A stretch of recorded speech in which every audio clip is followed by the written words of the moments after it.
Baik, bismillahirrahmanirrahim. Assalamualaikum warahmatullahi wabarakatuh.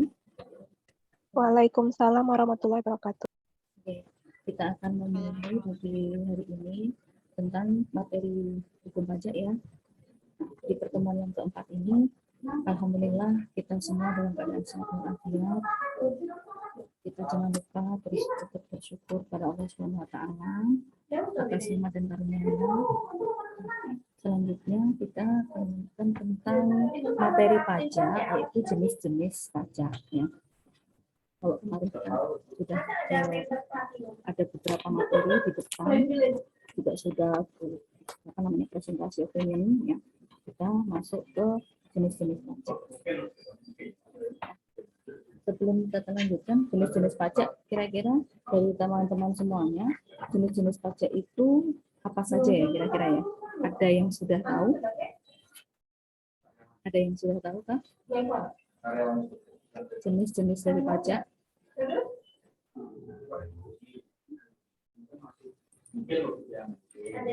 Apa saja yang sudah pernah didengar kira-kira? Pajak penghasilan, Ibu. Ya, gimana? Pajak penghasilan. Oke. Ada lagi yang lainnya? Apa kira-kira? Bumi dan bangunan. Pajak bangunan. Oke. Apa lagi? Barang mewah. Barang mewah. Terus ada lagi? Pajak pertambahan nilai. Pajak PPN. PPN. Oke, PPN. Terus ada lagi yang lain? Yang biasa dibayar oleh Bapak Ibu kita untuk apa yang kita tempati? Apa? Pajak bumi dan bangunan ya, PBB. Oke, baik. Oke, berarti setidaknya sudah ada terlintas jenis-jenis pajak di benak teman-teman semuanya ya. Sudah ada yang tahu, cuman mungkin perbedaannya di mana, jenisnya di mana, itu mungkin ada yang belum paham. Baik. Nah, di sini untuk jenis-jenis pajak itu dibedakan menjadi 3 ya. Ada yang berdasarkan pajak yang menanggung, kemudian ada yang berdasarkan sifatnya seperti apa, dan berdasarkan pihak yang memungut pajak. Nah, baik. Kita lanjut ke jenis pajak berdasarkan pihak yang menanggung. Jadi pajak langsung, jadi ada pajak langsung, ada pajak tidak langsung. Di pajak langsung adalah pajak yang pembayarannya harus ditanggung sendiri oleh wajib pajak dan tidak dapat dialihkan kepada pihak lain serta dikenakan secara berulang-ulang pada waktu-waktu tertentu. Jadi panjenengan semua kalau misalkan mempunyai rumah ya, itu ada yang namanya pajak bumi dan bangunan.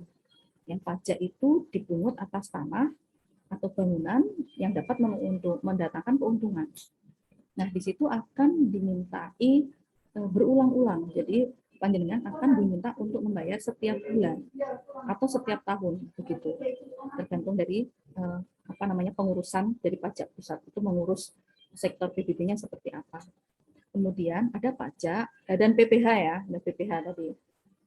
Jadi ada PPH dan PBB itu contoh yang pajak langsung. Kalau PPH tadi kan pajak penghasilan begitu kan. Oke, kemudian kita lanjutkan ke pajak tidak langsung ya. Di mana pajak yang pembayarannya dapat dialihkan kepada pihak lain yang hanya dikenakan pada hal-hal tertentu atau peristiwa-peristiwa tertentu saja. Nah, di sini itu ada pajak penjualan, PPN, kemudian pajak biaya materai, ya. Kemudian barang mewah, kemudian cukai. Nah, itu hanya pajak-pajak tertentu. Jadi ketika dia berjualan, maka dikenakan pajak jualan. Kemudian PPN, ketika kita membeli buku ya, kita membeli buku itu ada nggak PPN berapa gitu ya? Biasanya di struktur penjualan ada. Kena PPN, kena pajak PPN berapa persen, itu ada biasanya. Harga sekian, kemudian kena PPN sekian, dapat diskon berapa persen, PPN-nya sekian, nah itu ada. Jadi seperti itu contohnya. Jadi di buku biasanya kalau kita beli buku, kita beli makan, gitu ya. Makan itu pun juga di tempat-tempat tertentu ya, tidak semua kena PPN. Kemudian dia barang mewah, ketika kita menjual barang mewah, jual beli barang mewah, kemudian biaya materai dan cukai seperti itu. Nah, kemudian jenis pajak yang berdasarkan sifatnya. Di sini ada pajak objektif, ada pajak subjektif, ya. Nah, ini sifatnya, sifat subjektif dan sifat objektif. Pajak subjektif yaitu pengenaan pajak dengan pertama-tama memperhatikan keadaan pribadi wajib pajak atau subjeknya. Nah, setelah diketahui keadaan subjeknya, baru diperhatikan keadaan objektifnya sesuai gaya pikul atau apakah dapat dikenakan pajak atau tidak. Misalnya perhitungan pajak penghasilan. Nah, tidak semua penghasilan itu dikenakan pajak juga, ya. Kemudian ada jumlah tanggungan dapat mengurangi jumlah pajak yang harus dibayarkan. Kemudian pajak objektif. Pajak objektif di sini yaitu pengenaan pajak yang pertama-tama memperhatikan atau melihat objeknya, baik berupa keadaan atau perbuatan atau peristiwa yang menyebabkan timbulnya kewajiban membayar pajak. Jadi setelah diketahui objeknya, barulah dicari subjeknya, yaitu mengenai hubungan hukum dengan objek yang telah diketahui. Misalnya ada pajak penambahan nilai. Nah, tidak menghitungkan apakah wajib pajak tersebut memiliki tanggungan atau tidak. Nah, di sini masalah PPN itu ketika saudara makan misalkan ya, itu tidak dipikirkan akan menanggung berapa atau siapa saja. Tapi di sini ketika saudara makan di tempat tertentu, kemudian wajib pajak. Ketika saudara makan, maka akan dikenakan pajak tambahan nilai. Ketika saudara membeli buku, ya, siapapun, gitu ya, siapapun yang membeli buku di situ, jadi dia akan kena pajak pertambahan nilai, gitu ya. Jadi itu pun kalau ada PPN-nya. Kadang-kadang ada yang tidak. Ya. Kemudian jenis pajak pihak yang memungut. Nah, di sini ada yang memungut itu dari pusat, ada yang dari daerah. Nah, dari demikian tadi ya, itu kita bisa ketahui bahwa tidak semua jenis pajak itu diurus oleh instansi pemerintah yang sama. Seperti contoh pajak kendaraan bermotor, kemudian dengan pajak penghasilan, kemudian ada lagi pajak barang mewah tadi ya, kemudian biaya materai. Jadi pada kenyataannya masih banyak orang yang tidak mengerti atau belum paham, ya. Jadi seringkali ada yang protes misalkan untuk masalah pajak kendaraan bermotor itu ke Ditjen Pajak atau bea cukai ke Ditjen Pajak. Nah, oleh karena itu supaya kita lebih jelas nanti akan kita kupas di sini tentang jenis-jenis pajak di Indonesia agar tidak salah lagi ya untuk menanyakan masalah pajak di tempat yang seharusnya. Nah, kita bisa melihat tadi ini ada perbedaan ya di sini jenis pajak pihak yang memungut pajak. Jadi ada pajak yang dari pusat yang memungut itu pusat dan ada yang pajak daerah. Jadi ini daerah itu pun juga tergantung di daerah masing-masing atau wilayah masing-masing. Jadi kadang-kadang tidak semua daerah itu menerapkan pajak-pajak tertentu. Begitu.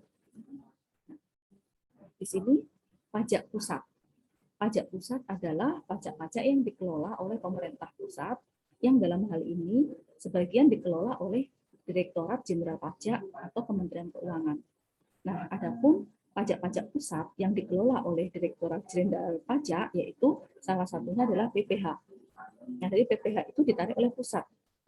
Jadi kalau pernah mungkin ya dulu waktu kita misalkan kegiatan kemahasiswaan ya itu ada pajak penghasilan, mungkin panjenengan dari kegiatan itu mendapatkan HR atau apa gitu ya. Nah, di situ langsung dipotong pajaknya berapa persen misalkan. Nah, kemudian ada lagi yang pajak pertambahan nilai. Nah, ini yang saya ungkapkan tadi, misalkan kita makan, kita beli sesuatu, itu ada PPN tercatat di dalam slide-nya, dalam notanya. Kemudian pajak penghasilan PJT Bu yang di bagian belakang. Pajak penjualan atas barang mewah itu juga kalau misalkan kita menjual barang mewah maka kita akan dikenakan pajak untuk penjualannya.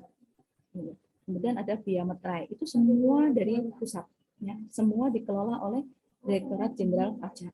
Nah, kemudian pajak daerah. Nah, di sini pajak daerah adalah pajak-pajak yang dikelola oleh pemerintah daerah, baik di tingkat provinsi maupun kabupaten kota. Sesuai dengan Undang-Undang Nomor 28 Tahun 2009, ya. Jadi tentang ini penetapan wajib pajak di PRD misalkan, yang dikelola oleh Dinas Pendapatan Daerah atau disebut dengan Dipenda. Nah, kemudian contohnya apa saja wajib pajak yang dikelola oleh pajak provinsi dan pajak kabupaten kota. Nah, ini perbedaan dari pajak pusat dan pajak daerah yang wajib kita ketahui ya, di mana pajak pusat dan daerah itu ada dua hal yang berbeda. Namun mungkin bagi wajib pajak itu sulit untuk membedakannya. Jadi di sini misalkan pajak pusat atau bisa juga disebut dengan pajak negara adalah pajak yang dikelola oleh pemerintah pusat. Yang tadi ya, Direktorat Jenderal Pajak atau kita biasa menyingkat dengan DCP, ya, DJP, ya, Direktorat Jenderal Pajak. Dan ketentuan hasilnya dipergunakan untuk membiayai pengeluaran rutin negara dan pembangunan atau APBN. Jadi kalau Direktorat Jenderal Pajak itu dia penggunaan dari pajaknya dipakai untuk pengeluaran rutin negara dan pembangunan atau APBN. Nah, sementara untuk pajak daerah itu dipergunakan untuk keperluan daerah dengan kontribusi wajib dari orang-orang pribadi atau badan yang bersifat memaksa berdasarkan undang-undang. Jadi kalau di daerah itu biasanya memang ada perdanya. Jadi kalau undang-undang kan bisa dipaksakan ya, berdasarkan dengan undang-undang tadi. Nah, untuk perbedaan pajak pusat dan pajak daerah ya, berbeda pihak yang mengelola. Tadi yang pertama, pajak pusat dikelola oleh siapa? Halo teman-teman, tadi kan sudah saya sampaikan di awal. Siapa yang mengelola pajak pusat? Halo, saya jangan dibiarkan ngoceh sendiri ya. Aduh. Halo, saya jangan dibiarkan ngoceh sendiri. Direktur Jenderal Pajak, Bu. Betul, iya, baik, terima kasih. Ngoceh dewe. Burung kenari, burung kutilang. Enggak, tapi aku enggak pengen, tadi cuma nyebutin nama-nama burung aja. Oke. Jadi di sini ya perbedaan pajak pusat dan pajak daerah tadi itu berbeda pihak yang mengelola ya. Nah tadi untuk pusat ini pajak pusat itu dikelola oleh DCP ya, Direktorat Jenderal Pajak, dan sifatnya lebih luas mengingat kebutuhannya adalah pembangunan dan negara. Nah, seperti diketahui, DCP adalah lembaga pajak resmi yang mengurus aspek perpajakan. Jadi untuk masyarakat baik itu pribadi ataupun badan hukum. Nah, sementara untuk pajak daerah, pihak yang mengelola adalah pemerintah daerah. Gitu nggih? Sehingga lebih spesifik mengacu pada wilayah masing-masing. Bisa dipahami sampai sini? Iya, Bu. Iya, bisa. Coba diulangi lagi. Apa tadi? Apa namanya? Bedanya pihak yang mengelola tadi antara pusat dan daerah, monggo. Salah satu, silakan. Kalau pusat itu yang mengelola DJP, Bu. Kalau daerah itu pemerintah daerah. Mbak, siapa tadi? Mini. Oke, Mbak Mini, terima kasih. Baik, jadi tadi sudah disampaikan, diulang kembali bahwa pihak yang mengelola berbeda antara pajak pusat dan daerah. Pusat dikelola oleh Direktorat Jenderal Pajak karena penggunaan kebutuhannya untuk pembangunan dan negara ya. Sedangkan untuk daerah itu pihak yang mengelola adalah pemerintah daerah.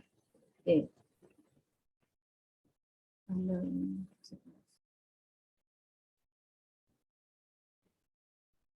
Baik, kita lanjutkan. Di sini ada pajak provinsi. Ini yang ditarik misalkan. Pajak kendaraan bermotor dan kendaraan di atas air. Kendaraan di atas air itu kira-kira seperti apa? Kapal, Bu.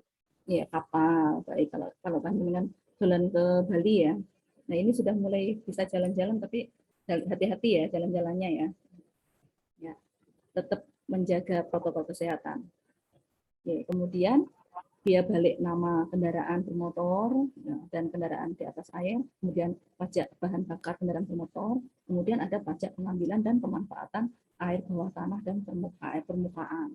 Nah, itu ditarik semuanya oleh provinsi. Ya, kemudian yang ini adalah pajak kabupaten kota. Dan itu pun kadang ada yang lainnya.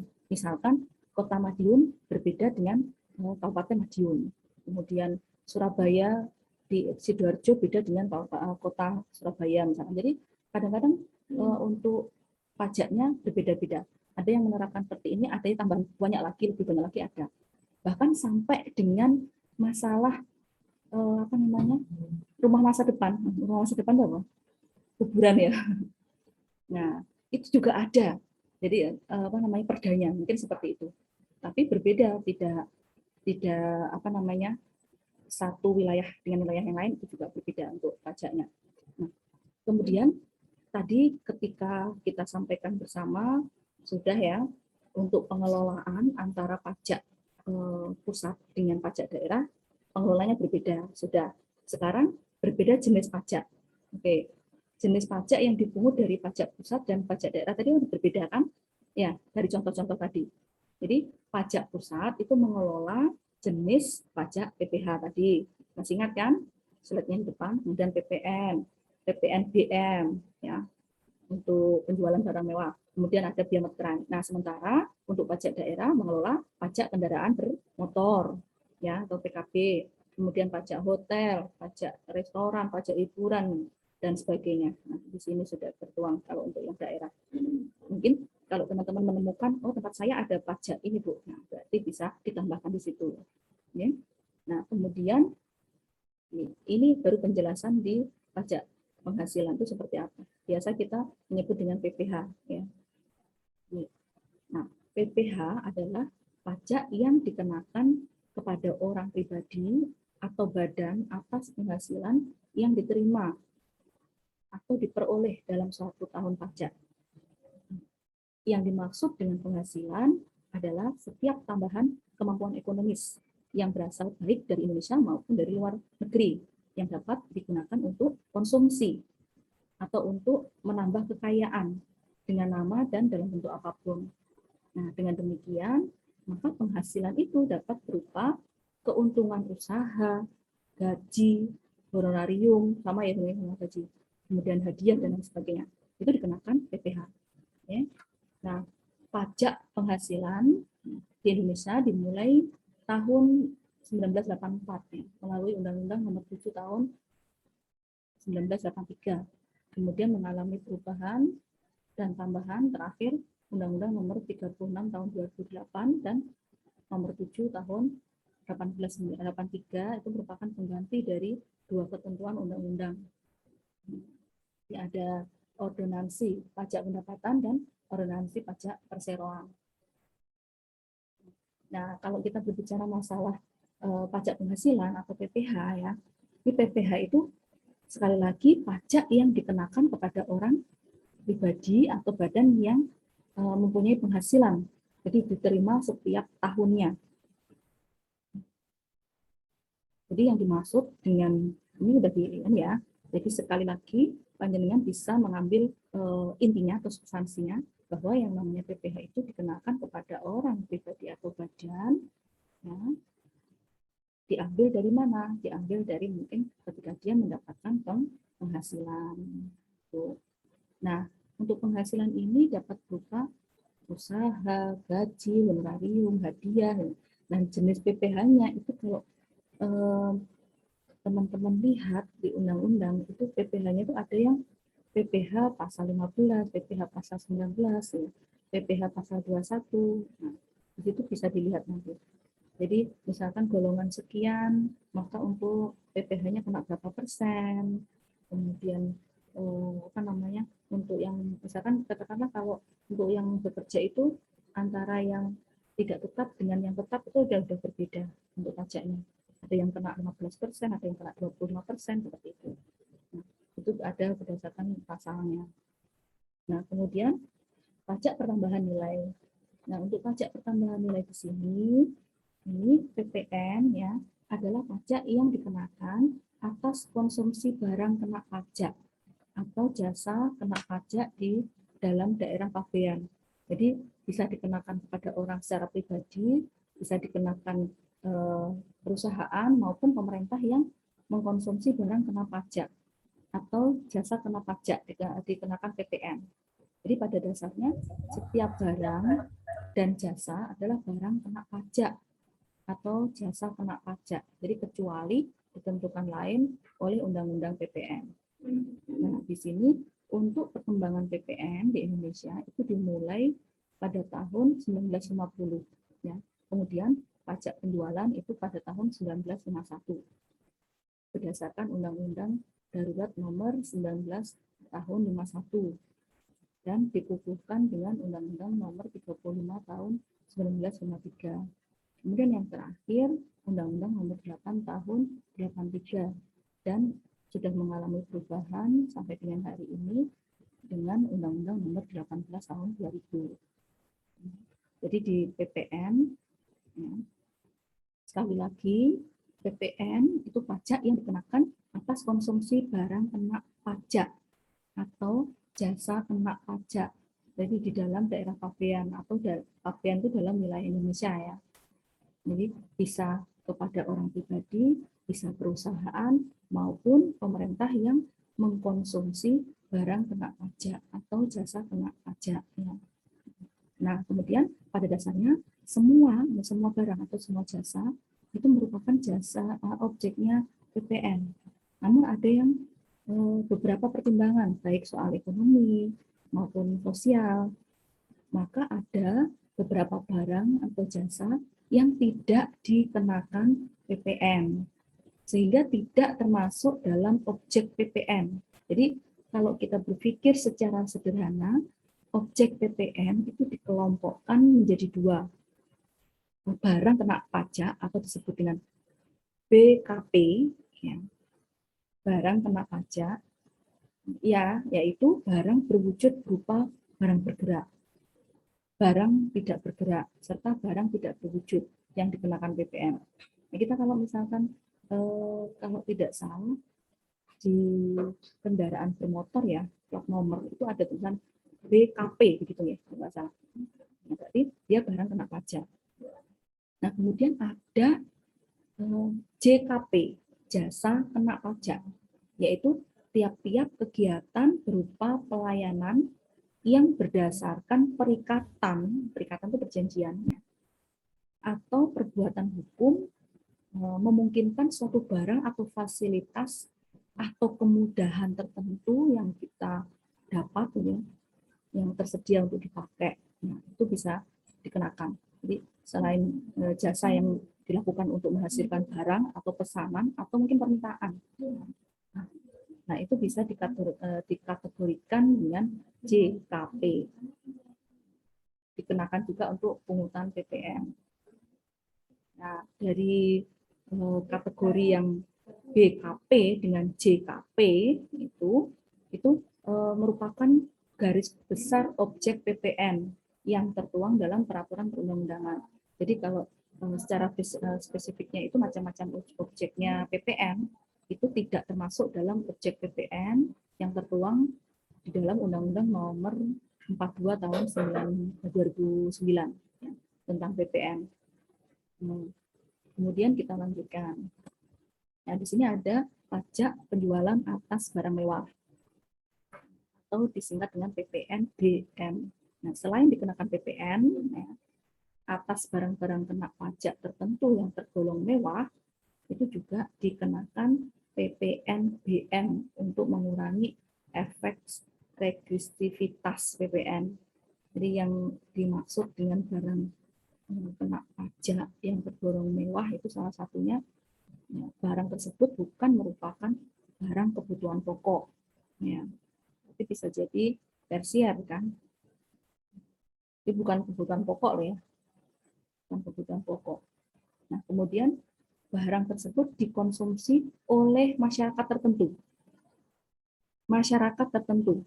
Jadi kata-kata masyarakat tertentu artinya tidak semua masyarakat Indonesia bisa memiliki hal tersebut. Jadi hanya orang-orang tertentu. Kemudian pada umumnya barang tersebut dikonsumsi oleh masyarakat berpenghasilan tinggi atau barang tersebut dikonsumsi untuk menunjukkan status, ya, atau apabila dikonsumsi dapat merusak kesehatan dan moral masyarakat serta mengganggu ketertiban masyarakat. Nah, kalau yang di bawah ya itu berarti dia berupa makanan, minuman gitu ya. Tapi kalau yang atas ini berupa barang. Nah, jadi bisa diperhatikan misalkan contoh yang paling sederhana dan paling bisa kita tangkap mobil ya. Mobil mewah. Mobil mewah yang harganya sampai MM-an itu kan kalau bukan masyarakat tertentu kalangan tinggi kan nggak mungkin masyarakat bisa mempunyai itu ya. Oleh karenanya dia dikenakan pajak. Jadi sampai di sini bisa dipahami ya. Bisa, Bu. Oke, baik. Bisa, Bu. Baik, kita lanjut ke biaya materi. Biaya materi di sini. Jadi pengenaan biaya materi itu berdasarkan pada Undang-Undang Nomor 13 Tahun 1985 dan Peraturan Pemerintah Nomor 24 Tahun 2000. Nah, biaya materi adalah pajak yang dikenakan atas dokumen seperti surat perjanjian, akta notaris, serta kwitansi pembayaran, surat berharga, dan efek ya, yang memuat jumlah uang atau nominal di atas jumlah tertentu sesuai dengan ketentuan.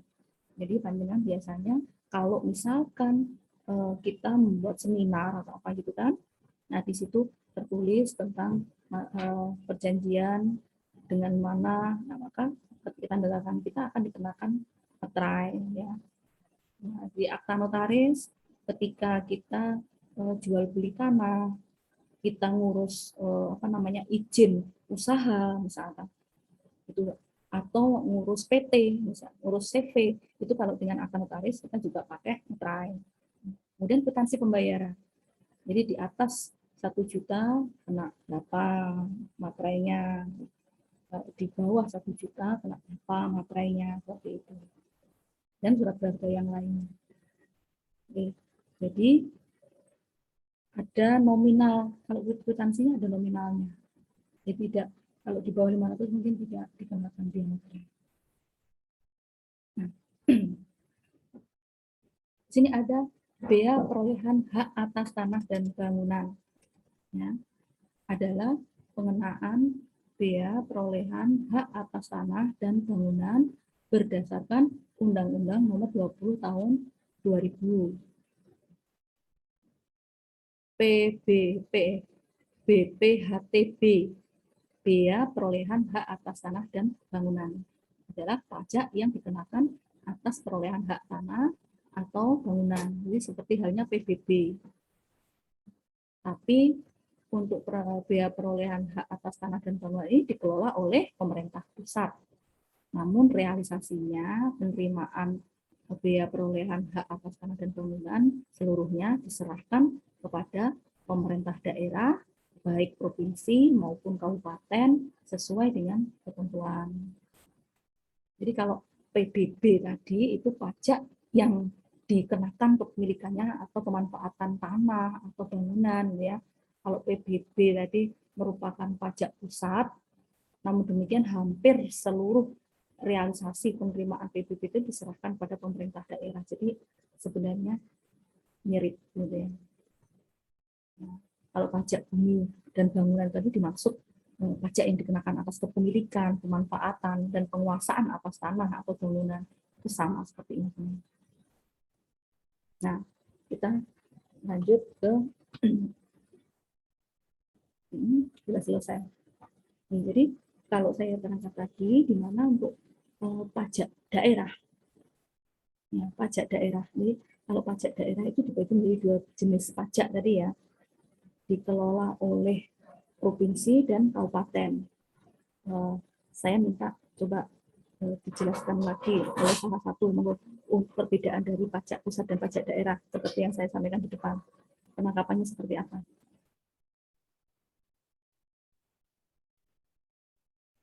Ya kan?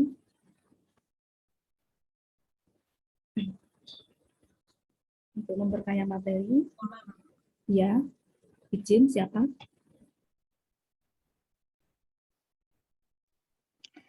Yang mengelola mungkin. Oke, Mbak Atika. Monggo Mbak Atika, iya. Yang mengelola. Baik, silahkan Mbak Atika disampaikan. Kalau pajak bisa dikelola oleh Ditjen Pajak. Kalau daerah dikelola oleh pemerintah daerah. Oke, baik. Kemudian untuk contohnya seperti apa, Mbak? Contohnya Untuk yang apa namanya? Untuk yang pusat seperti apa tadi? Contohnya?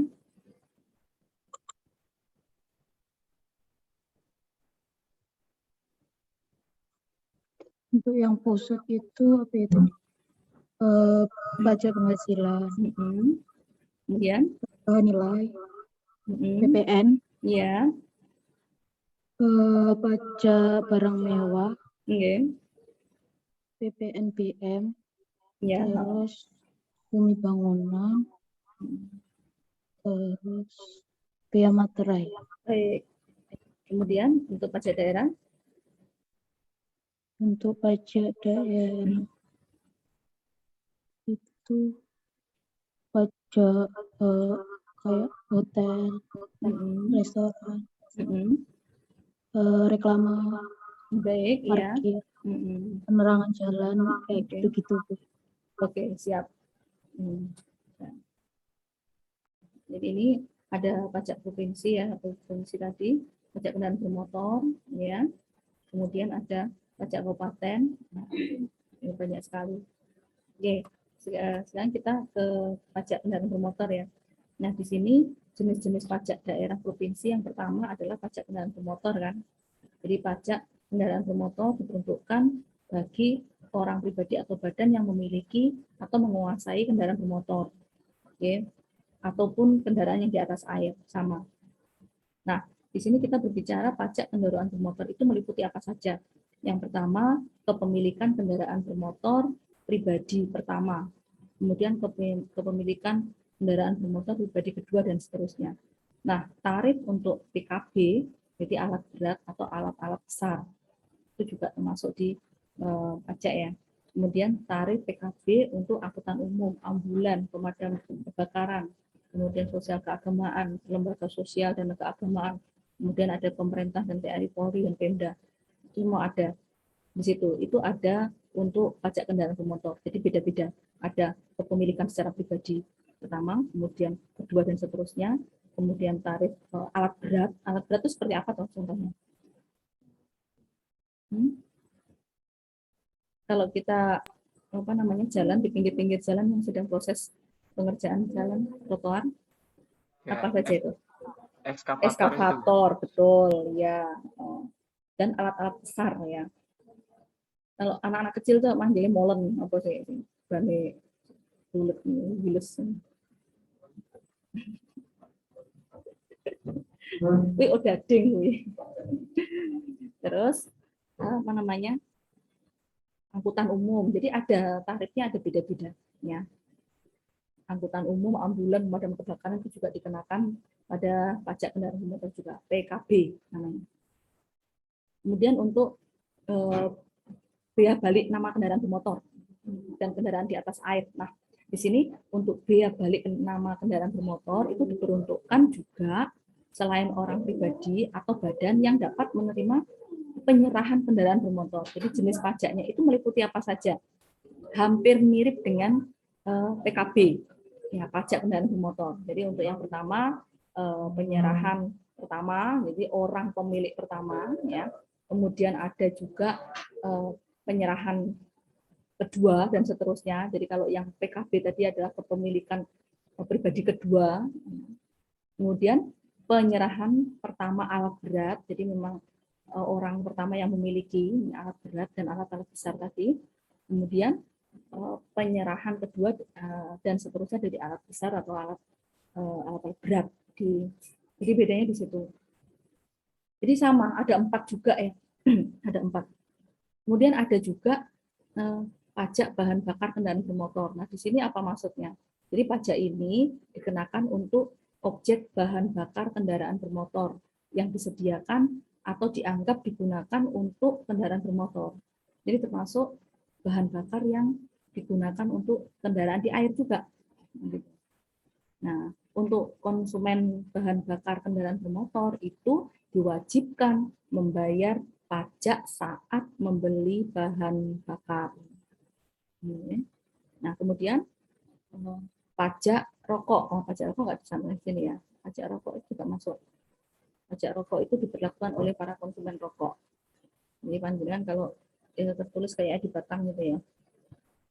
Nanti dicek coba yang apa namanya ahli hisab. Jadi situ juga ada PPN juga ya biasanya tertulisnya. Nah, kemudian di pengambilan dan pemanfaatan air bawah tanah atau air permukaan, kalau untuk pajak air permukaan itu pajak air permukaan berobjek pada pengambilan atau pemanfaatan air permukaan. Jadi orang pribadi atau badan yang mengambil istilahnya, yang melakukan pengambilan pemanfaatan air itu wajib membayar pajaknya. Ya.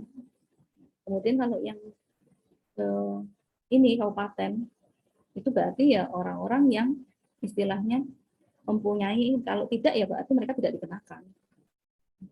Seperti contoh, misalkan kalau ini untuk perolehan tanah bangunan itu berarti orang yang memiliki, ini yang mirip dengan PBB juga ya sebenarnya. Tapi realisasinya itu dikembalikan kepada wilayah-wilayah masing-masing. Ini sebenarnya terpusat. PBB itu sebenarnya terpusat. Tapi realisasinya yang meminta siapa? Kabupaten kota atau wilayah masing-masing. Kemudian untuk pajak hotel. Nah, pajak hotel ini pajak hotel yang merupakan jenis pajak yang berobjek pada pelayanan yang disediakan oleh hotel dengan pembayaran termasuk jasa penunjang sebagai kelengkapan dari hotel yang sifatnya itu memberikan kemudahan, kemudian kenyamanan, termasuk fasilitas hiburan di dalamnya. Jadi pajak ini memang ditujukan untuk orang pribadi atau badan yang melakukan pembayaran kepada orang pribadi atau badan yang mengusahakan hotel. Ya.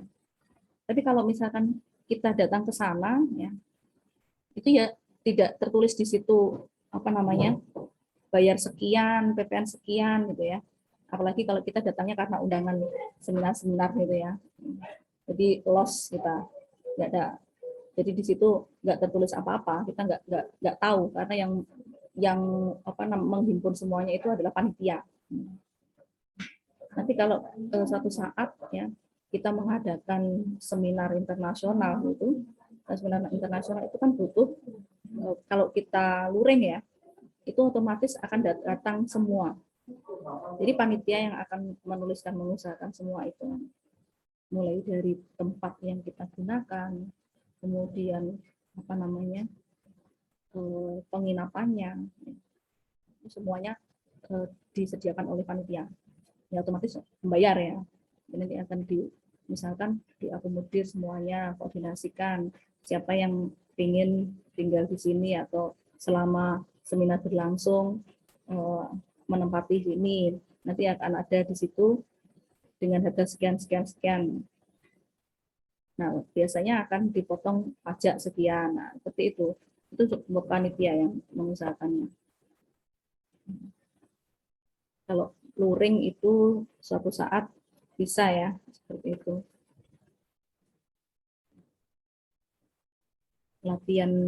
Istilahnya latihan kerjasama dengan teman-temannya, supaya paham. Tapi kalau posisi seperti saat ini masih belum.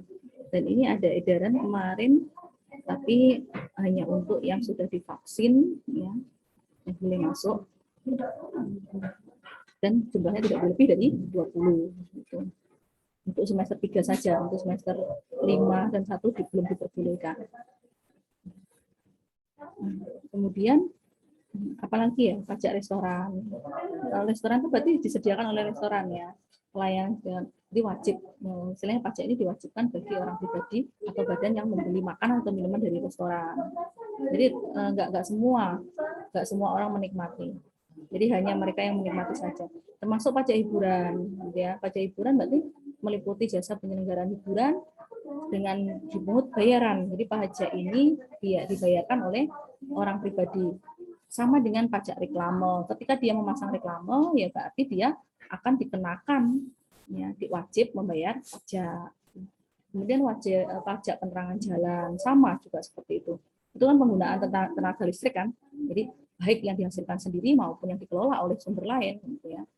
Itu yang wajib penerangan pajak. Terima kasih. Siap. Ya. Dan lain-lain gitu ya. Ada yang PPB perdesaan dan perkotaan. Mungkin belum pernah mendengar ya.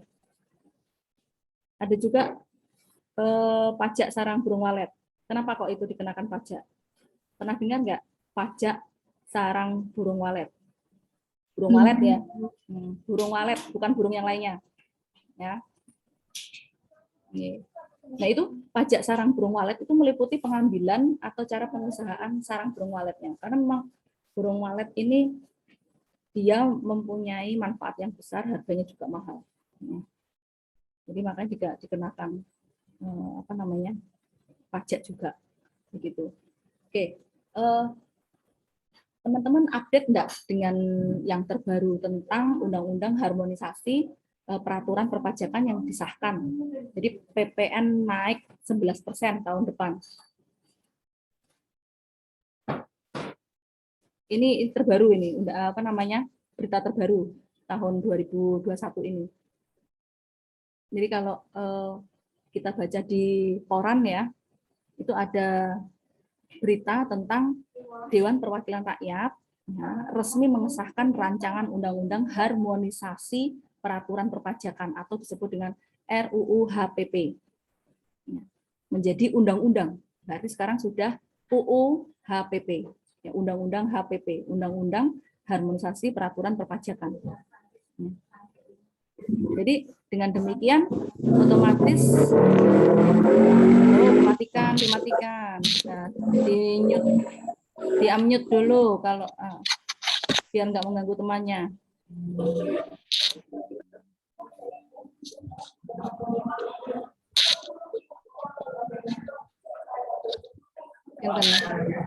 Intan coba di WA apa di Japri apa gimana itu temannya? Mas Firman, unmute dulu. Oke, jadi di situ semua aturan yang berada di dalam harus mengikuti atau dilaksanakan tahun depan ya, misalnya seperti itu. Jadi persetujuan itu diambil pada rapat paripurna DPR RI ke-7, jadi masa persidangan ke-1, jadi tahun sidang 2001-2022. Oke, jadi Undang-Undang HPP itu terdiri dari 9 bab dan 19 pasal. Itu cukup untuk diketahui, jadi update undang-undang terbaru saat ini. Nah, dengan adanya aturan Undang-Undang HPP atau Harmonisasi Peraturan Perpajakan, itu ada sejumlah aturan pajak mengalami perubahan. Di antaranya tarif PPh 35% bagi pendapatan di atas 5 miliar. Jadi yang mempunyai pendapatan di atas 5 miliar itu kena tarif PPh 35%. Ya, dulu kan 5% masalahnya. Jadi pemerintah menambahkan skema baru untuk tarif pajak penghasilan orang pribadi. Jadi salah satu ketentuan adalah pengenaan tarif PPh sebesar 35% bagi orang yang memiliki penghasilan di atas 5 miliar per tahun. Nah, tarif PPh tersebut naik 5% ya dibandingkan dengan yang berlaku saat ini sebesar 30%. Jadi penghasilan di atas 500 juta per tahun. Nah, artinya ini adalah aturan baru yang berlaku bagi orang kaya di dalam negeri. Ya, orang kaya dan terlanjur kaya. Oke. Kemudian ada juga PPN yang naik 11% itu tarif pajak penambahan nilai ya, itu naik 11% dimulai 1 April 2022. Itu untuk diketahui saat ini tarif PPN itu berlaku sebesar 10%. Selanjutnya tarif PPN akan kembali naik menjadi 12% mulai 1 Januari 2025. Jadi PPN dapat diubah menjadi paling rendah 5% dan paling tinggi 15%. Itu terdapat pada pasal 7 ayat 3 Undang-Undang Harmonisasi Peraturan Perpajakan. Jadi nanti kalau panjenengan beli buku tidak lagi 5% PPN-nya. 1 April 2022 itu jadi 11%. Itu. Nah, kemudian ada PPh badan tetap 22%. Itu kutipannya ada di pasal 17 ayat 1 dari draft Undang-Undang Harmonisasi Harmonisasi Peraturan Perpajakan. Nah, ini tidak tahu untuk yang PPh 22% itu pemerintah batal menurunkan tarifnya atau masih lanjut. Mbak, nanti diperhatikan aja nanti update untuk update undang-undangnya ya. Kemudian ada pengungkapan sukarela wajib pajak. Jadi pengampunan pajak atau tax amnesty itu jilid 2. Jadi yang bernama, kalau kemarin itu kan tax amnesty gitu aja ya. Istilahnya pengampunan pajak begitu. Nanti akan berlaku pada 1 Januari 2022 ya. Jadi nantinya wajib pajak itu bisa menyampaikan harta bersih yang belum atau kurang diungkap sejak tahun 85. Jadi mulai 1985 sampai dengan 31 Desember 2015. Nah, itu kena pengampunan pajak. Gitu. Kemudian ada pajak karbon. Nah, ini kita dikenakan pajak karbon. Itu ada di pasal 13 ayat 3. Pajak karbon itu yang seperti apa ya? Jadi kira-kira pemerintah akan menerapkan pajak karbon yang tarifnya sebesar 30 per kilogram karbon dioksida ekuivalen, jadi CO2e kecil. CO2e kecil di bawah ya. Itu dikenakan atas emisi karbon yang memberikan dampak negatif bagi lingkungan hidup. Ya, jadi yang kalau untuk para penghisap rokok itu berarti nanti akan dikenakan pajak itu juga ya. Kan dia juga mengeluarkan karbon dioksida yang memberikan dampak negatif bagi lingkungan hidup. Ini hikmahnya kita daring itu nggak kena asap rokok juga ya. Biasanya kalau teman-teman kita kumpul gitu ya bareng-bareng, yang samping kita itu balbul begitu ya biasanya. Kecuali di ruang kuliah ya berbeda. Nah, nanti ke depan coba kita perhatikan apakah untuk undang-undang harmonisasi ini akan terus berjalan atau masih ada perubahan-perubahan lagi. Jadi ada pemerintah saat ini itu bersama DPR telah mengesahkan itu ya, yang tadinya adalah RUU sekarang sudah jadi undang-undang. Jadi dalam sidang paripurna tadi. Jadi adalah lapisan penghasilan orang pribadi yang dikenakan tarif pajak tadi ya, mulai dari terendah 5%, kemudian dinaikkan menjadi istilahnya kalau 60 juta dari sebelumnya 50 juta begitu misalkan. Kemudian untuk pajak penghasilan tidak kena pajak tetap masih tidak masalah. Kemudian kenaikan batas lapis untuk tarif terendah ini memberikan manfaat kepada masyarakat yang berpenghasilan rendah atau menengah. Jadi memang untuk yang rendah dan menengah itu tidak dikenakan pajak ya, seperti sebelumnya. Baik teman-teman, sampai di sini ada yang ditanyakan mungkin atau ada yang perlu di-sharingkan dengan teman-teman yang lainnya.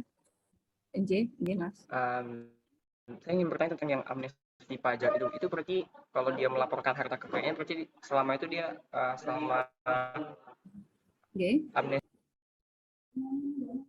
Selama dia maksudnya untuk pengampunan pajak atau amnesti pajak itu kesempatan istilahnya diberikan batas waktu bagi kelompok tertentu ya atau orang-orang untuk pajak tertentu untuk membayar dengan jumlah tertentu sebagai pengampunan. Jadi atas kewajibannya. Istilahnya membayar pajaknya itu tetap, tetapi ketika dia diberikan pengampunan itu tidak berarti loss, tidak membayar sama sekali, tidak ya. Itu tetap ya. Jadi sebagai pengampunan atas pajak, membayar pajak yang berkaitan dengan pajak pada masa sebelumnya. Jadi kadang kan orang kan kadang takut dituntut untuk pidana kan ketika orang tidak membayar pajak. Nah, di sini istilahnya dia diberikan pengampunan gitu loh. Tetap membayar ya, tapi tidak ada istilahnya penuntutan pidana.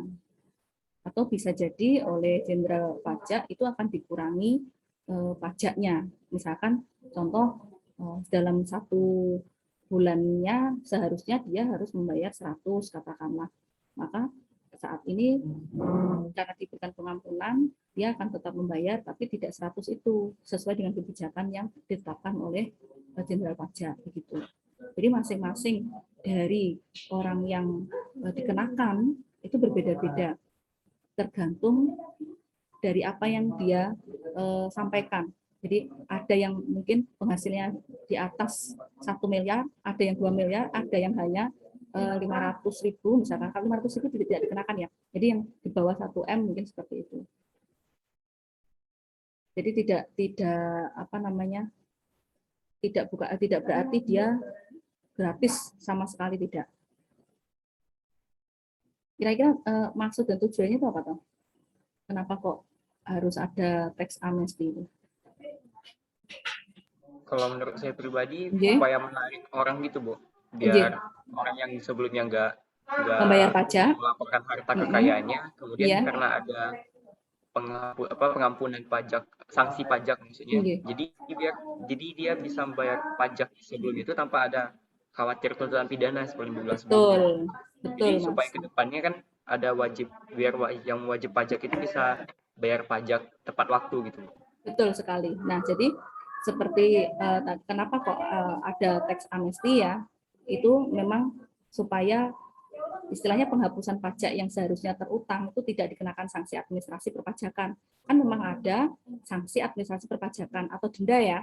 Nah, ada dendanya. Seharusnya itu kena denda. Nah, di situ kita kalau kena tax amnesty itu dendanya itu tidak kita bayarkan. Jadi hanya membayar pajaknya saja begitu. Dan biasanya kalau kita membayar gampang saja contohnya sepeda motor. Itu pasti ada, kita dapat suratnya, itu di dalam surat itu pasti tertera pajaknya sampai dengan tanggal berapa, kemudian diberikan pajaknya itu berapa rupiah, karena kita lewat berapa bulan, di situ denda sekian, kan biasanya seperti itu. Ya, ada tulisannya. Jadi sanksinya sekian. Nah, di sini untuk amnesti pajak itu adalah penghapusan pajak yang seharusnya terutang, tidak dikenakan sanksi administrasi perpajakan atau denda, dan sanksi pidana di bidang perpajakan. Jadi hal itu bisa dilakukan dengan membayar uang tebusan serta melakukan pelaporan harta, begitu. Jadi tidak lagi dikenakan istilahnya administrasi perpajakan dan sanksi pidananya dalam bidang perpajakannya, begitu Mas. Ya, tadi Mas Fadila Arkan juga sudah menyampaikan opininya, bagus, memang benar seperti itu. Ya. Ada lagi yang di-sharingkan dengan teman-teman kira-kira? Ada Bu. Saya dapat informasi gitu dari Instagram itu kalau misalnya nomor NPWP itu, nomor wajib pajak itu disamakan dengan nomor KTP gitu, Bu. Itu berarti kan setiap warga penduduk wajib membayar pajak. Nah, itu kebijakannya gimana, Bu? Bukan. Kalau untuk itu sepertinya berita terbaru saat ini. Jadi setiap orang nanti akan dikenakan wajib membayar pajak gitu ya. Dan saya juga membaca kalau tidak salah pendidikan itu juga akan dikenakan pajak. Nah, makanya ada beberapa yang menolak kemarin. Jadi kalau saya update dari beritanya itu berdasarkan laporan Komisi 9 DPR RI ya, itu ada fraksi PDIP, Golkar, Gerindra, Nasdem, kemudian Demokrat, PAN, PKB, P3 dan PKB menyetujui tentang RUU HPP menjadi undang-undang. Tapi sementara untuk fraksi PKS itu tidak setuju karena di dalamnya ada katanya salah satunya yang mempunyai NPWP wajib gitu. Kemudian ada lagi untuk pendidikan juga akan dikenakan pajak. Nah, itu masih harus dikaji ulang apakah seperti itu atau tidak. Seharusnya kalau kita penyelenggaraan pendidikan kalau kenakan pajak seperti apa ya kira-kira? Karena mungkin kebanyakan kita secara baik itu nasional ataupun swasta ya, yang baik dari pemerintah ataupun swasta, pada dasarnya kita sama-sama untuk mencerdaskan kehidupan bangsa. Kewajiban negara malahan ya, harusnya yang menanggung dari pajak itu justru harusnya dari anggaran pemerintah begitu. Nah, aneh. Jadi ketika pendidikan itu dikenakan pajak juga lucu juga gitu. Nah, padahal kalau kita berbicara tentang NPWP tadi ya, NPWP itu kan salah satu identitas wajib yang dimiliki oleh orang yang berpenghasilan. Memang, apalagi jika penghasilannya itu melebihi rata-rata orang kebanyakan.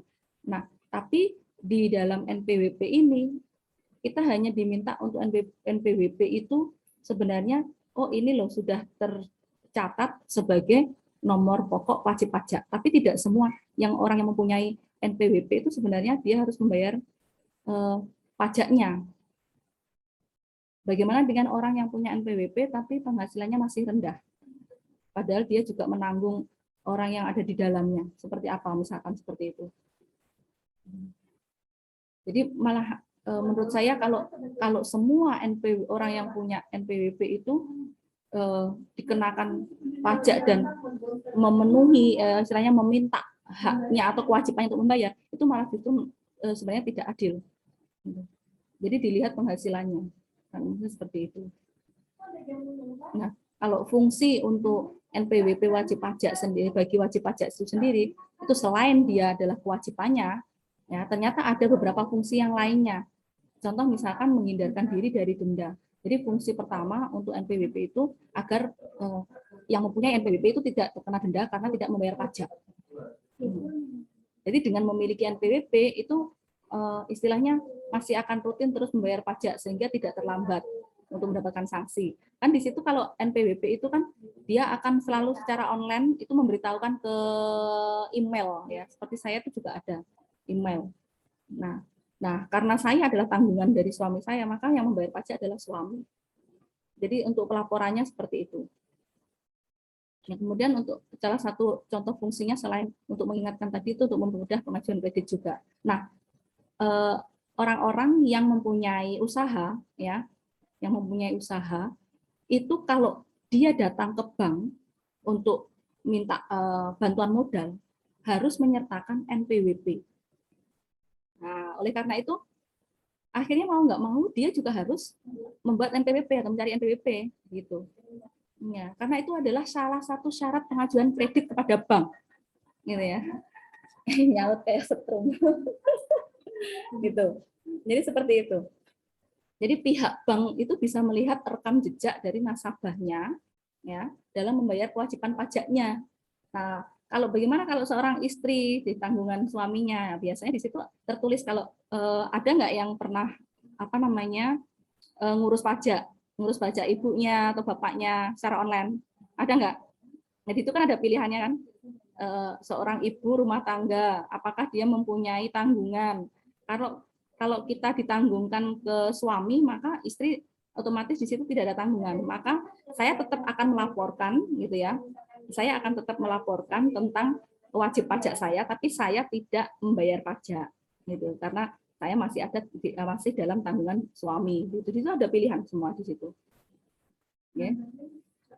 Terus kemudian tadi yang pertama tadi untuk menghindari denda ya. Kemudian yang kedua adalah syarat salah satu pengajuan untuk kredit supaya lebih mudah. Nah, terus ada lagi juga membuat surat izin usaha.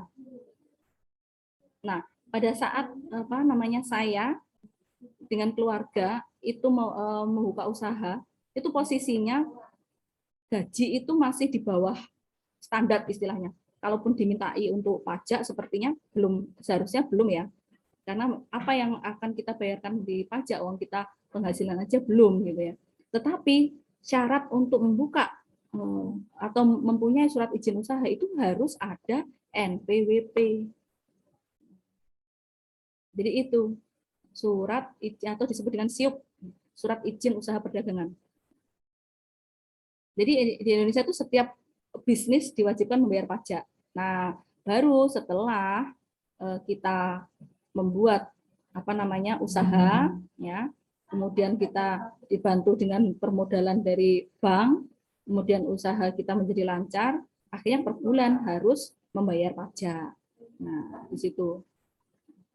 Jadi sehingga jika sebuah istilahnya usaha itu tidak memiliki NPWP, maka prosesnya itu legalitasnya itu akan terhambat begitu. Termasuk nanti untuk pengembangan usahanya juga susah. Karena kita akan meminta istilahnya investasinya dari mana begitu. Kalau uang yang banyak ya di atas 200 juta atau 100 juta katakanlah, kita pinjam ke tetangga, pinjam ke orang per orang kan nggak mungkin.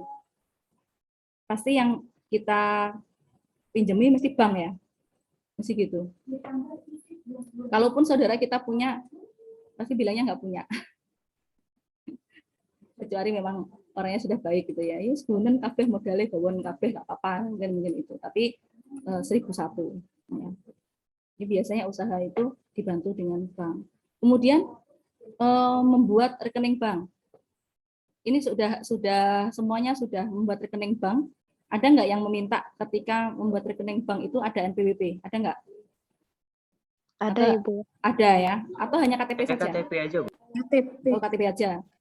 Ada yang hanya KTP saja. Ada yang untuk membuka rekening bank itu, ya, itu sebagai bentuk dari kepatuhan terhadap regulasi Bank Indonesia, itu ada yang minta NPWP. Ada yang seperti itu. Ya. Itu tertera di peraturan Bank Indonesia. Ada. Kemudian ada juga untuk syarat pencairan dana dari negara. Misalkan panjenengan itu dapat mencairkan dana atau proyek dari negara. Misalkan dari proyek negara ada lelang yang mengharuskan pesertanya mempunyai NPWP. Jadi syarat ini juga diatur dalam peraturan Dirjen Pajak. Jadi wajib peserta lelang atau tender itu mempunyai NPWP. Jadi kalau dia tidak mempunyai NPWP, maka tendernya akan dibatalkan atau dialihkan kepada yang lainnya. Ini seperti itu. Jadi sebenarnya hal ini dilakukan salah satunya memang untuk pemerintah sebagai upaya menjaring wajib pajak untuk lebih banyak lagi, seperti itu. Akhirnya dibuat seperti itu. Nah, jadi ada modelnya yang NPWP secara pribadi. NPWP secara pribadi itu, jadi jenis NPWP-nya itu pribadi.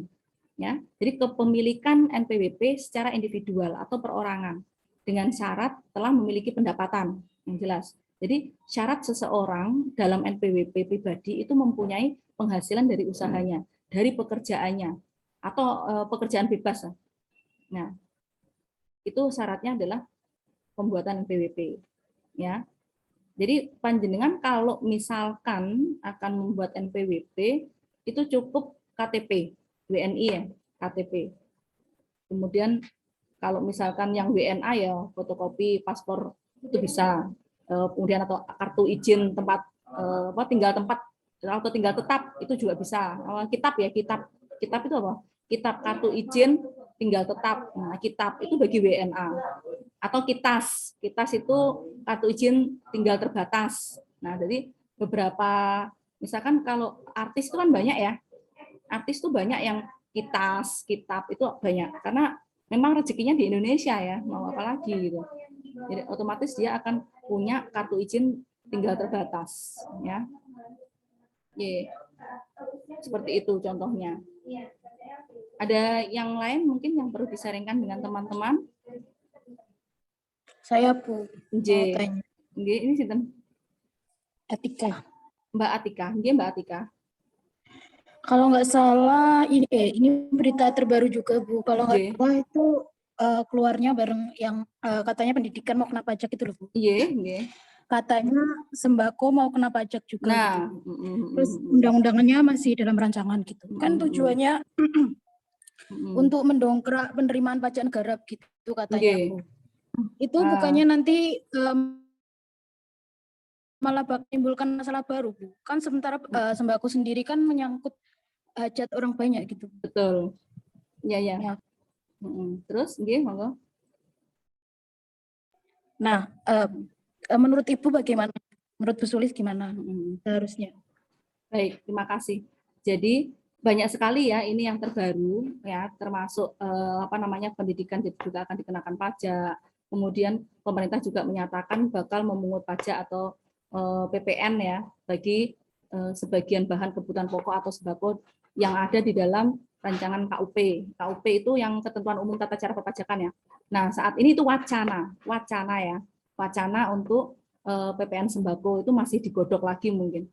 Jadi di sini kan tulisannya izin Bu, nggih, saya kan mengenai yang sembako kena pajak itu Bu, nggih, kutip dari CNBC Indonesia Bu, ya. kalau sembako yang kena pajak itu sembako yang impor Bu, contoh daging sapi wagyu, kemudian beras impor. Jadi kalau bahan pokok yang masih umum kita makan seperti telur, kemudian beras-beras lokal, juga ayam, bebek dan lain-lainnya itu nggak akan kena pajak Bu. Jadi yang kena pajak itu Yang dikonsumsi masyarakat yang tapi posisinya yang impor. Iya, tapi kan yang posisinya itu bisa dikonsumsi untuk sebagian orang gitu Bu, untuk kelompok-kelompok tertentu, Nggih. orang kaya lah gitu Bu. Ya, ya. Kayak daging Jadi sapi impor gitu kan mahal gitu kan Bu. Jadi ya. Baik. Jadi kalau menurut saya pribadi sebenarnya hal-hal seperti itu perlu dikembangkan kembali ya, masih istilahnya analisis, dan itu kebetulan juga masih berupa wacana. Kalaupun nanti seperti pendidikan itu juga akan dikenakan pajak, itu juga harus benar-benar diperhatikan kebutuhan dari masyarakat Indonesia ya. Jadi kalau misalkan menekankan wacana pajak sembako itu akan hanya menyadarkan komoditas tertentu ya. Seperti yang disampaikan Mbak Atikah ya tadi. Mbak Atikah tadi bahwa ini loh Bu, untuk sembako kan itu adalah yang akan dikonsumsi oleh masyarakat banyak itu ya, kebutuhan pokok. Kemudian jasa pendidikan, jasa kesehatan. Kalau misalkan dikenakan pajak semuanya, bagaimana dengan orang-orang kecil misalkan ya seperti itu. Terus untuk Mas Fadilah tadi menyampaikan yang untuk sembako yang dikenakan pajak itu hanya yang impor saja. Jadi yang digunakan oleh orang-orang tertentu atau yang penghasilannya lebih tinggi, yang misalnya pemerintah akan membuat sejumlah kriteria. Kalau menurut saya seperti itu. Ya. Jadi dari sini bisa jadi nanti pemerintah akan membuat sejumlah kriteria tarif pajak yang akan dikenakan, baik itu mulai dari sembako, pendidikan, ataupun jasa kesehatan yang seperti apa yang harus dikenakan pajak. Jadi tidak semua dari sembako, tidak semua dari pendidikan, atau tidak semua dari jasa kesehatan dikenakan PPN atau pajak. Jadi istilahnya kalaupun dikenakan mungkin tarifnya tarif normal lah, mungkin seperti itu. Kalau tidak, kasihan sekali, terlebih dari masyarakat yang bawah ya itu. Kalau itu mungkin dikenakan pajak bagi yang masuk sembako yang masuk ke misalkan supermarket yang besar itu mungkin bisa jadi. Tapi kalau misalkan di pasar tradisional yang ini masa dikenakan gitu ya, itu akan menjadikan chaos nanti.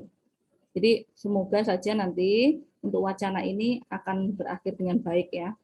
Jadi ketika dia ditetapkan tidak lagi menjadi pro dan kontra untuk masyarakat Indonesia. Jadi terhadap barang dan jasa yang dikonsumsi masyarakat banyak, ya seperti barang kebutuhan pokok itu semoga saja ada penyelesaian yang terbaik nanti. Begitu. Kalaupun dikenakan pajak itu harus ada kriteria-kriterianya. Seharusnya membuat kriteria, membuat orang itu paham misalkan kenapa ini dikenakan. Jadi ada kalau seperti itu tadi loh, barang mewah ya, barang mewah, mobil mewah, kenapa kok dia dikenakan pajak? Karena memang yang memakai adalah orang tertentu, tidak semua dipakai oleh orang-orang. Jadi bisa orang itu kalau melihat kenapa ini dikenakan pajak, jadi langsung nangkapnya itu sederhana. Iya dong, karena ini memang harganya mahal, belinya harus begini, uangnya sekian, mungkin seperti itu.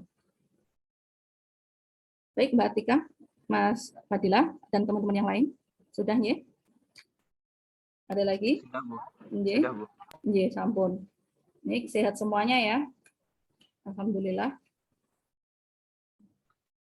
Ini nek ngomong Jawa aku wedi padha ora isone kok sing sangka UIR Ini Bu Sulis ngomong apa, kowe gremeng ae ngono ya. Ini jane ngomong apa kemu ngono ra wedi ngono. Apa mau? Desa diartekne.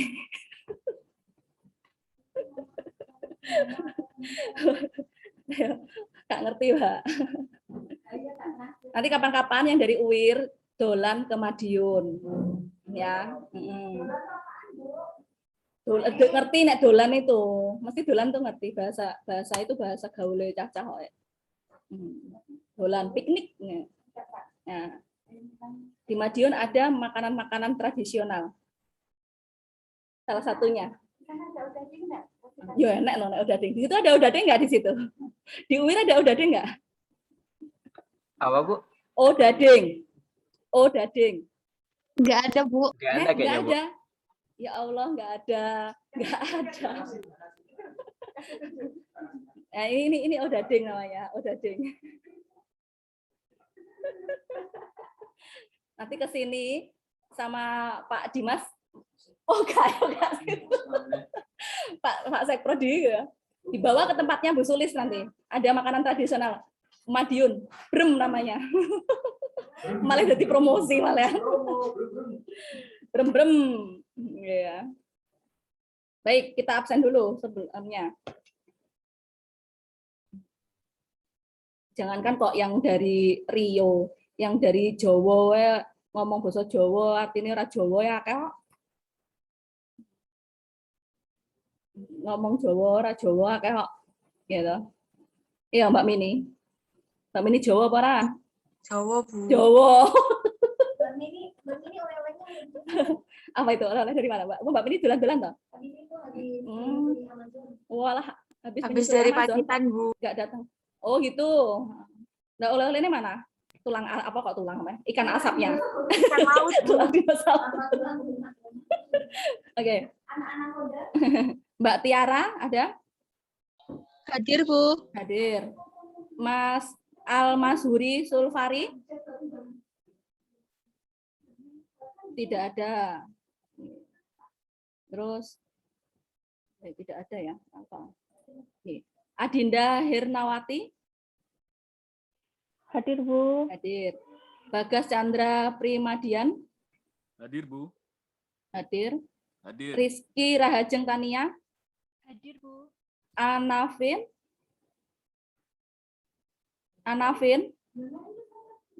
Anavin tidak ada. Hindun? Hadir, Bu. Hadir. Fiska? Hadir, Fiska Aninda iya. Angelina Nadia? Angelina? Hanafi? Hadir, Bu. Hadir. Ella? Ella Dwi Susilawati? Ella? Nggak hadir. Oke, terus Hasan Bahtiar Fadoli? HP-nya rusak, Bu. HP-nya error, tapi gak melu anu Zoom berarti. Iya, Bu. Walah. Nyun adik iku HP-ne. Nih, Atika Firdaus hadir. Iva Fasma? Mbak Iva? Hah? Nggak ada ini. Mbak Iva? Nggak ada. Firman Faresi Wijaya? Oh, dia mau enak. Hadir. Iya, ya. Nadila Utami? Hadir, Nadila Utami hadir. Mbak Mini hadir. Aulia Alia? Hadir, Bu. Hadir. Faiza Ilhafa? Hadir, Bu. Hadir. Eli Kurniawati? Hadir, Bu. Awang Kilat Haryo Prihambodo? Awang? Halo? Sudah. Berliana Purwiantari? Berliana? Mbak Berli? Hadir, Bu. Hadir. Pak Jumangin? Hadir, Bu. Nggih. Danar Yuda Pratama? Hadir, Bu. Hadir. Alvarosi Nur Alamsyah? Hadir, Bu. Nggih. Pak Joni Hendrawan? Pak Joni nggak hadir. Ini Pak apa Mas lagi? Oh, Pak. Nggih. Nek Pak Jumangen ki Mas apa, Pak? Mas juga bisa, Bu. Mas loh. Mas Jumangen aku nek wediku nek ilatku keplontir-plontir neknya. Nggih. Aku kok dicegat yang bantang nyeluk Mas loh. Nggih. Mbak Ristantia hadir tadi ya. Oke, simpan. Terus lanjut ke yang dari luar. Monggo. Oke, sebentar ya, sabar ya, saya buka SIM.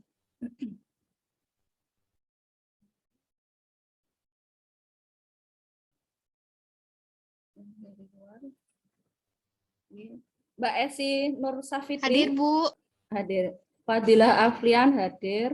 Hadir, Bu. Liza Ninda Hadir, Ibu. hadir. Sarifah Elvira. Hadir, Ibu. Fadilah Afifah Rahman. Hadir, Bu. Nggih. Intan Rahmatul Salis. Hadir, Bu. Mas Sifaki. Sefaki hadir, Bu. Nggih. Muhammad Reveilito. Hadir, Bu. Mas Rio Dirgantara. Hadir, Bu. Mbak Esther. Hadir, Bu. San Sabila Ivana Putri.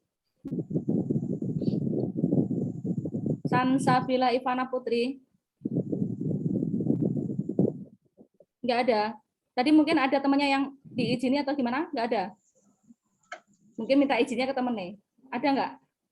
Neng grup juga enggak ada ya? Bu, tadi lemot, Oke. Bu, jaringannya. Tadi ikut tapi langsung keluar. Ikut terus keluar. Iya, Kalau Mas mungkin Muhammad lemot, Bu, jaringannya. Nur Muhammad izin. Oke. Save. Izin di grup tadi bukan nggak salah. Yang siapa? Mak Nur ya. Izin tadi. Oke, Iya. katanya PTS.